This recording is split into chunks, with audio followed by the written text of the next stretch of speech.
108 000 personnes ont perdu leur emploi en un seul mois. Janvier de cette année. Le pire début depuis la grande récession. Amazon, 16 000. Meta, 1 000. Salesforce en a supprimé 4 000 sans même sourciller. Son PDG a expliqué avec le sourire que l'intelligence artificielle fait désormais la moitié du travail. Mais cette vidéo ne parle pas de licenciements massifs.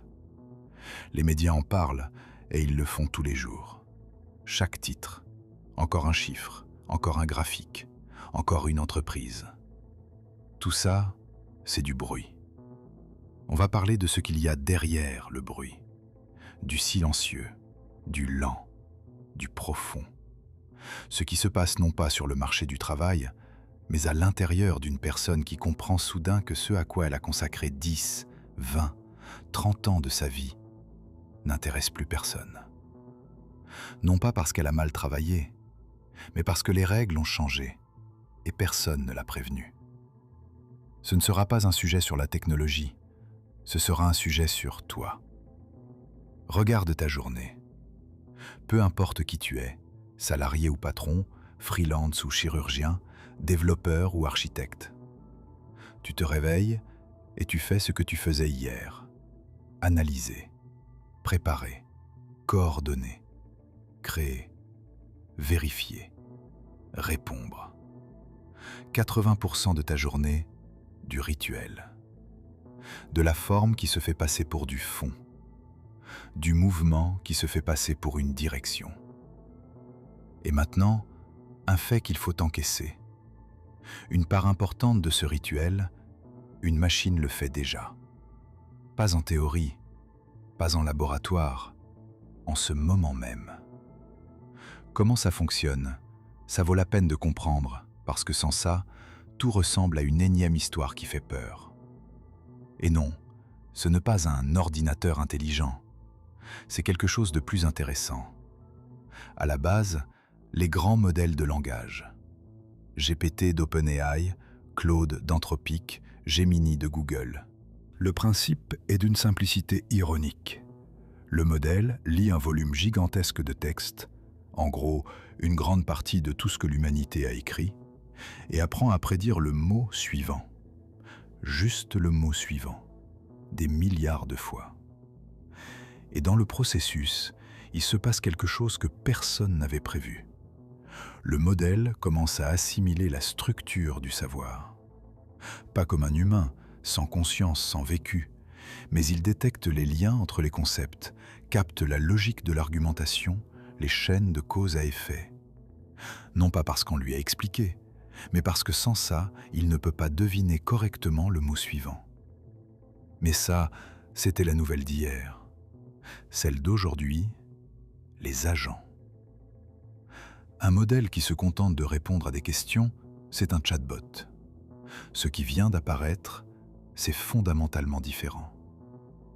Un agent IA est un système qui reçoit une tâche, la décompose en étapes tout seul, trouve les bons outils tout seul, exécute, vérifie le résultat et corrige les erreurs. Sans humain dans la boucle.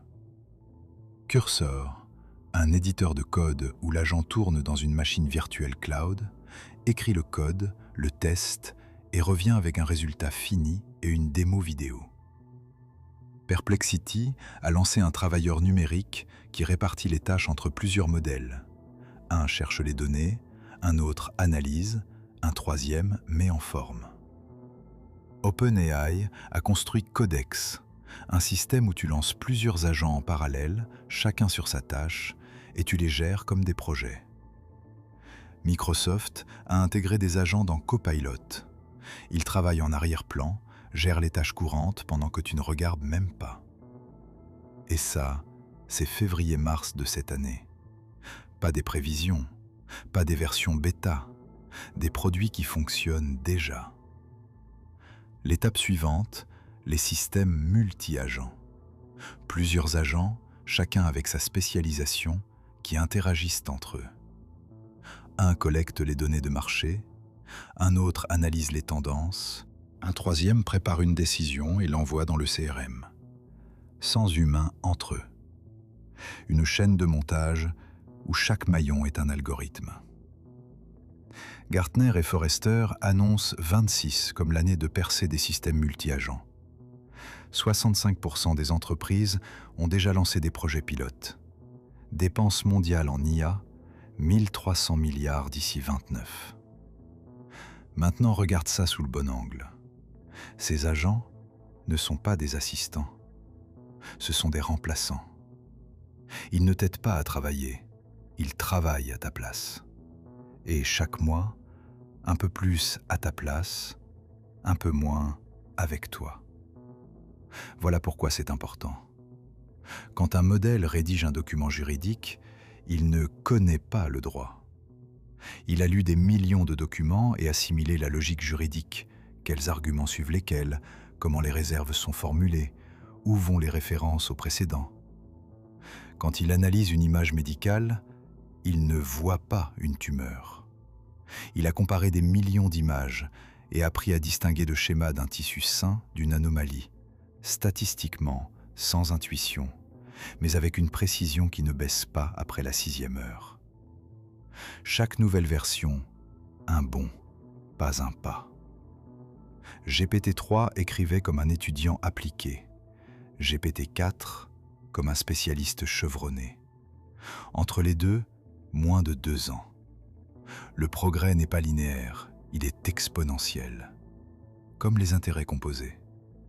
D'abord imperceptible, puis soudain. Et en ce moment, soudain. Ce n'est pas de la science-fiction, c'est mardi. 51% des travailleurs ont peur de perdre leur emploi cette année. 1 sur 2. Mais ils ont peur en silence, parce qu'en parler à voix haute, c'est admettre qu'on est remplaçable. Et c'est le mot le plus douloureux pour quelqu'un qui a passé sa vie à devenir irremplaçable. Et c'est là que la vraie conversation commence. Pas sur le chômage, sur l'identité. La première question dans n'importe quelle soirée, n'importe quelle rencontre, tu fais quoi dans la vie? Pas qui es-tu? Pas qu'est-ce qui t'intéresse? Mais tu fais quoi? Parce que dans notre culture, une personne vaut sa fonction. Tu es ce que tu fais. Retire ça, et tu es qui? Essaie maintenant. Imagine que demain on te licencie. Pas pour faute, pour optimisation. On te remercie pour tes années de service et on te raccompagne poliment jusqu'à la porte. Et te voilà dans la rue. Tu es qui? Pas ce que tu sais faire, tu es qui? Si ça te glace, tu comprends déjà de quoi on parle. Personne ne pose cette question tant que tout fonctionne. Et puis un jour, tu vois quelque chose dont tu ne peux plus détourner le regard. Tu es avocat, 15 ans d'expérience, et tu sais que l'analyse d'un contrat de 200 pages, c'est des semaines. Nuances, précédents, contexte que seul un praticien voit. Et puis un collègue te montre comment un système IA le fait en quelques minutes, avec des références à des décisions de justice que tu aurais cherché 3 jours. Pas à peu près, exactement. Toi, tu es un cerveau. Lui, 1 million, connecté en réseau. Et il ne prend pas de vacances. Tu es entrepreneur. Tu as passé 5 ans à construire une équipe. Et ton concurrent vient de remplacer le contenu, le support et l'analytique par 3 services. Les coûts ont chuté de 10 fois. La vitesse a augmenté. Il n'est pas plus malin que toi. Il a juste pris la décision que tu repousses. Parce que la prendre, c'est admettre que les gens que tu as embauchés et formés ne sont plus nécessaires. Et ça, c'est une décision qui donne la nausée. Tu es designer, photographe, illustrateur. Toute ta vie, tu as construit un style, un langage, un regard. Et puis tu vois une IA générée à partir d'une description textuelle en 30 secondes, ce qui te prend 1 semaine. Et ce n'est pas presque réel. C'est déjà tellement réel que seul celui qui sait où chercher voit la différence. Et à un moment donné, chacun, l'avocat, le médecin, l'entrepreneur, le créatif, l'ingénieur, se surprend sur une question. Pas « est-ce qu'on va me remplacer ?» mais « Si ce à quoi j'ai consacré mes meilleures années est désormais disponible sur abonnement, quel est mon prix? Ce n'est pas une question de marché du travail, c'est une crise existentielle emballée dans du jargon d'entreprise. Regarde le marché, pas les titres, la réalité. Les postes pour débutants disparaissent en premier. Dans le secteur tech, les offres pour juniors ont chuté de 67%. Au Royaume-Uni, moins 46 en un an. L'entrée de gamme, ce par quoi chaque carrière commençait, est en train de cesser d'exister. Pas de réduire, de disparaître. L'échelle que les suivants devaient gravir, démonter. Le premier barreau a été retiré, le deuxième, automatisé. Sur le troisième se tient un algorithme, et il ne compte pas bouger. Les optimistes disent « de nouvelles professions vont apparaître », et ils ont raison. Historiquement, chaque bouleversement a créé du nouveau. Le métier à tisser a détruit les tisserands et créé l'industrie textile. L'ordinateur a détruit les comptables et créé les développeurs. Mais il y a une nuance que personne ne mentionne. Entre l'ancien métier a disparu et le nouveau est apparu, il y a un intervalle. Et dans cet intervalle vit une personne concrète, avec un crédit immobilier, avec des enfants, avec une image d'elle-même construite sur des décennies. Et on lui dit « reconvertis-toi ». Et elle est assise là et pense « et si je ne veux pas être une nouvelle version? Et si l'ancienne, c'est moi ?» Toute ta vie, on t'a dit « trouve ta vocation, deviens expert, investis dans tes compétences ». Et tu as investi. Tu as consacré 20 000 heures à devenir qui tu es. Et maintenant, il s'avère que ces 20 000 heures se sont dépréciées, comme du vieux matériel, amorti. Et personne ne prévoit de compenser. Ce n'est pas de la peur, c'est du deuil. Pour une version de toi qui est encore vivante, mais dont personne n'a plus besoin. Qu'est-ce qu'on propose à la place? Reconvertis-toi. Ça semble raisonnable. Ça ressemble à une solution. Mais réfléchis. Tu as 40 ans. Tu as passé 15 ans à construire ton expertise. Tu es l'un des meilleurs. Et maintenant on te dit « oublie, recommence ». Fais concurrence à des jeunes de 20 ans qui ont grandi avec ces outils et qui n'ont rien à désapprendre, parce qu'ils n'ont rien à se rappeler. C'est comme dire à un grand maître « les échecs sont annulés, maintenant tout le monde joue au poker. Voici les règles, bonne chance ». Et il est assis là, avec les cartes en main et comprend « le problème n'est pas le poker. Le problème, c'est que 30 ans d'échecs ne valent plus rien.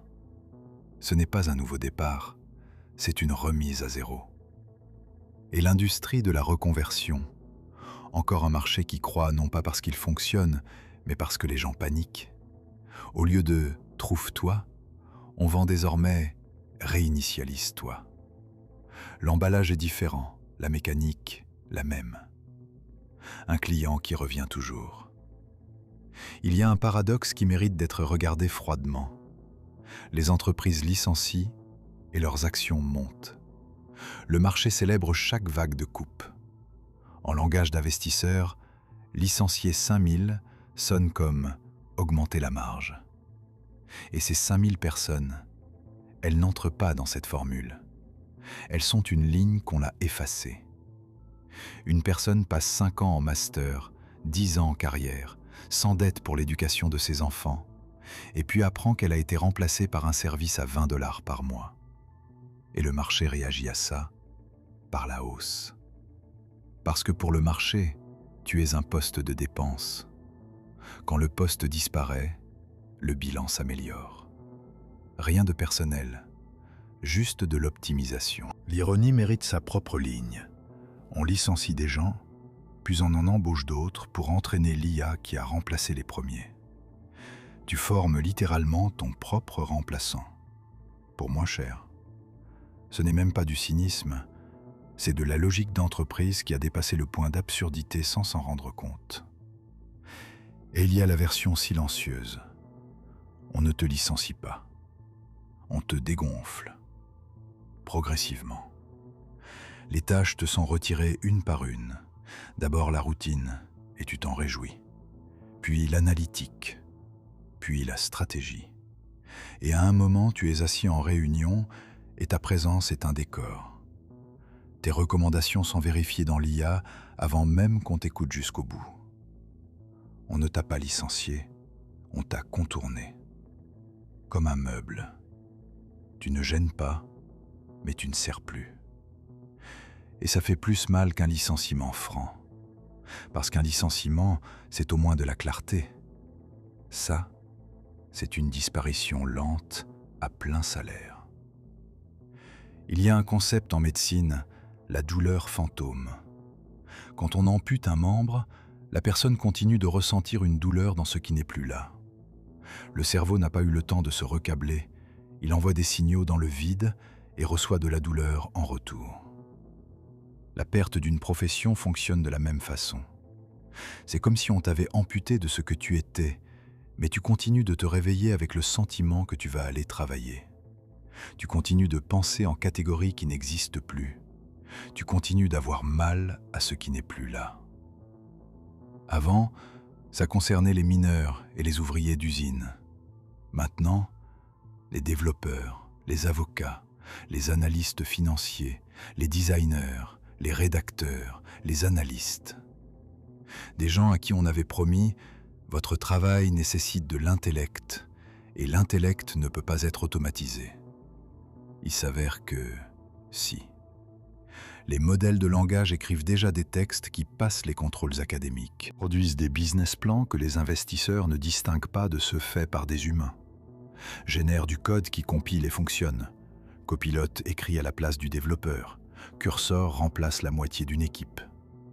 Des systèmes comme Midjourney et Sora créent du contenu visuel, des illustrations à la vidéo, en quelques secondes. Des deepfakes avec le visage et la voix de personnes réelles trompent des spécialistes formés. Chaque mois, une nouvelle capacité qui semblait impossible la veille. Et la vitesse à laquelle elles apparaissent, c'est ça qui change tout. Avant, on disait aux mineurs « ta mine ferme », brutale mais claire. La mine était physique, le charbon était concret, tu voyais les choses disparaître. Mais quand on te dit « maintenant c'est un prompt qui fait ça », tu ne peux pas voir ce qui a disparu exactement. Parce que ce qui a disparu, ce n'est pas un lieu de travail, c'est la valeur, ce que tu savais faire. Et ça, c'est invisible. C'est pour ça que la douleur est différente. Et ça entraîne tout avec soi. Les relations. Parce qu'une personne qui ne sait pas qui elle est sans son travail devient un partenaire impossible. L'amitié. Parce que de quoi parler quand le seul sujet commun n'est plus d'actualité. L'estime de soi. Parce qu'elle reposait depuis des années sur « on me valorise, on me paie ». Retire le socle et tout commence à se fissurer. Lentement, imperceptiblement. Mais à l'intérieur, l'effondrement. Et il ne s'agit pas que du travail. C'est plus large, beaucoup plus. L'IA façonne déjà ta vision du monde, en décidant ce que tu vois dans ton fil. Écrit déjà des textes que tu lis comme s'ils avaient un auteur, et tu ne fais pas la différence, parce qu'elle imite non seulement le style, mais l'argumentation. Analyse déjà ton CV et décide si un être humain le verra. Calcule déjà ton score de crédit. Fixe déjà le prix de ton assurance à partir de données dont personne ne t'a demandé l'autorisation de collecter. Recommande déjà des peines au tribunal. Et il y a quelques semaines, on a compris à quel point c'est sérieux. Le Pentagone a proposé à Anthropic, la société qui a créé Claude, un contrat de 200 millions. La condition ?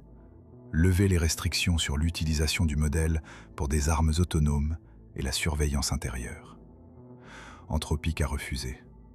Le ministère de la Défense l'a déclaré « risque pour la chaîne d'approvisionnement ». Trump a qualifié l'entreprise de « woke » et a ordonné aux agences fédérales de cesser d'utiliser ses produits. Le même jour, OpenAI a annoncé avoir signé un accord avec le Pentagone. Ce n'est pas une info tech. C'est le moment où ça devient visible. Qui contrôle l'IA contrôle le pouvoir. Et la question de ce qu'on a le droit de faire avec cette technologie ne se décide ni par les scientifiques, ni par la société, mais par des généraux et des PDG à huis clos. Et surtout, aucun de ceux qui devraient répondre de ces décisions ne peut expliquer comment exactement elles sont prises. Ce n'est pas une métaphore. Un modèle de langage moderne, ce sont des centaines de milliards de paramètres numériques. Les connexions entre eux se sont formées pendant l'entraînement, non pas parce qu'un ingénieur les a programmées, mais parce qu'elles ont émergé d'elles-mêmes comme le moyen le plus efficace de prédire le mot suivant. Même l'équipe qui a créé le modèle ne peut pas retracer pourquoi, dans un cas précis, il a pris une décision précise. Il voit l'entrée, il voit la sortie, et entre les deux, ce que les chercheurs honnêtes appellent opacité et le reste, magie. Sauf que cette magie soutient déjà des scores de crédit, des diagnostics médicaux et des recommandations de peine. Ce n'est pas un problème technique, c'est un problème de pouvoir. Et toi, tu es de l'autre côté de l'écran. La révolution industrielle s'est étalée sur des décennies. Les gens ont eu le temps de s'adapter. La révolution de l'IA ne donne pas ce temps. Entre technologie intéressante et elle a remplacé ton service, des semaines. Le psychisme humain a évolué pour des changements lents. Il a reçu une avalanche. Et voilà ce qui se passe à l'intérieur de cette avalanche. Tu vois que l'IA fait déjà quelque chose de semblable à ce que tu fais. Pour l'instant, avec des erreurs. Mais tu vois la vitesse à laquelle elle s'améliore. Et tu comprends, ce ne sont pas des années, ce sont des mois. Et tu commences à travailler plus, tu restes tard, tu prends tout. Non pas parce que tu veux, mais parce que tu essaies de prouver que tu es encore utile, qu'un humain, c'est plus qu'un algorithme. Et toi-même, tu n'y crois pas tout à fait. Un nouveau type d'épuisement, pas à cause du travail, à cause de la peur de devenir inutile. Ça a déjà un nom, Phobo. Fear of becoming obsolete. La peur de devenir obsolète. Comme un téléphone, comme un logiciel sans mise à jour. On t'évalue sur la même échelle qu'un appareil. Encore pertinent, encore à jour. Et tu ressens cet écart comme une culpabilité, comme si c'était ta faute que la technologie avance plus vite que le système nerveux. Parce que ce n'est pas que toi, c'est tous ceux qui ont signé le contrat tacite avec la société. Étudie, acquiert une compétence, deviens utile, et tu seras en sécurité. Du développeur au dentiste, du designer au chauffeur, des milliards de gens ont signé cet accord. Ont investi des décennies dans une éducation qui vieillit désormais plus vite qu'un iPhone. Ont pris des crédits sur la promesse que le diplôme se rentabiliserait. Rien qu'aux États-Unis, 1700 milliards de dettes étudiantes. Ce sont des gens qui n'ont pas fini de payer leur billet pour un train qui ne roule plus. Et l'autre partie du contrat s'est levée et a quitté la pièce, sans prévenir, avec un communiqué sur l'optimisation. Les gouvernements parlent de reconversion et allouent des budgets qui couvrent un dixième du problème. Les entreprises disent l'humain au centre, dans la même présentation où elles annoncent des suppressions de postes. Les coachs vendent les compétences du futur, sans savoir à quoi il ressemblera ce futur, même à 6 mois. Les entrepreneurs se taisent, parce que leur modèle aussi se fissure. Une agence avec 10 rédacteurs n'en a plus besoin que de 2. Un cabinet d'avocats fonctionne avec un abonnement. Une clinique avec un radiologue et un assistant IA. L'équipe que tu as construite pendant des années est soudain devenue le premier poste de dépense à couper. La douleur est la même. Le deuil est le même. Effondrement identitaire. Silence le soir. Regard fixé au plafond à 3 heures du matin. Personne ne dit à voix haute que de millions de personnes traversent un état pour lequel la langue n'a pas de mots. Le chômage, ça existe. Mais pour « je travaille encore », mais je sais déjà que c'est provisoire, il n'y a pas de mots. Pour la panique silencieuse qui te ronge de l'intérieur pendant que tout semble normal dehors, il n'y a pas de mots. Pour l'attente de son propre communiqué de presse, il n'y a pas de mots. Et le plus intéressant, ils n'ont rien fait de mal. On fait tout comme il fallait, étudier, travailler, jouer selon les règles. Et les règles ont changé, en silence, sans prévenir. Et la personne qui a tout fait correctement se retrouve à nouveau face au vide, avec un crédit et 2 enfants. La valeur humaine n'est pas dans la fonction. Elle ne l'a jamais été. On a juste convenu de faire comme si, parce que c'est pratique pour l'économie. Appuie sur un bouton, obtient un résultat. Mais un être humain n'est pas un bouton. Et le fait qu'une machine appuie sur les boutons mieux ne rend pas l'humain moins précieux. Ça rend les boutons moins précieux. Ce qui fait de toi, toi, ce n'est pas une compétence. C'est la capacité de trouver du sens là où il n'y en a pas, de ressentir la douleur de l'autre comme la tienne, de prendre des décisions sans bonne réponse, de prendre des risques non pas pour le profit, mais pour quelque chose qui ne se laisse même pas formuler, de créer non pas sur commande, mais parce que tu ne peux pas faire autrement. Le réseau de neurones imite la forme, mais derrière la forme, il n'y a personne. Il a le comment, mais pas le pourquoi. Serons-nous capables de le voir, de nous séparer de notre fonction, de nous regarder dans le miroir et d'y voir non pas un poste, ni une carte de visite, ni un profil, mais une personne? Pour la plupart, c'est la chose la plus effrayante, parce que derrière le masque de la profession, il y a un vide qu'on a fui toute sa vie. Un silence qu'on a comblé avec des deadlines, des réunions, de l'occupation. Et maintenant, l'occupation est retirée et le silence revient. Et dedans, la question qui a toujours été là, mais que personne n'a posée. Qui suis-je si on retire tout ce que je fais? Je ne sais pas comment ça finit. Personne ne le sait. Et quiconque dit le contraire se trompe ou vend un cours sur les métiers du futur. Mais une chose, je la vois. Ceux qui ont survécu aux effondrements précédents, villes minières, bulles Internet, zones industrielles, disent tous la même chose. Pas « je me suis reconverti », mais « j'ai compris que je ne suis pas mon travail ». Et c'était la découverte la plus douloureuse et la plus importante. Peut-être que c'est ça le paradoxe. La machine prend la fonction et en même temps te donne la chance pour la première fois de te regarder sans elle, sans le costume, sans le poste, sans la réponse à « tu fais quoi ?» Juste toi. Pas rassurant, terrifiant, mais honnête. Et l'honnêteté ne se vend pas.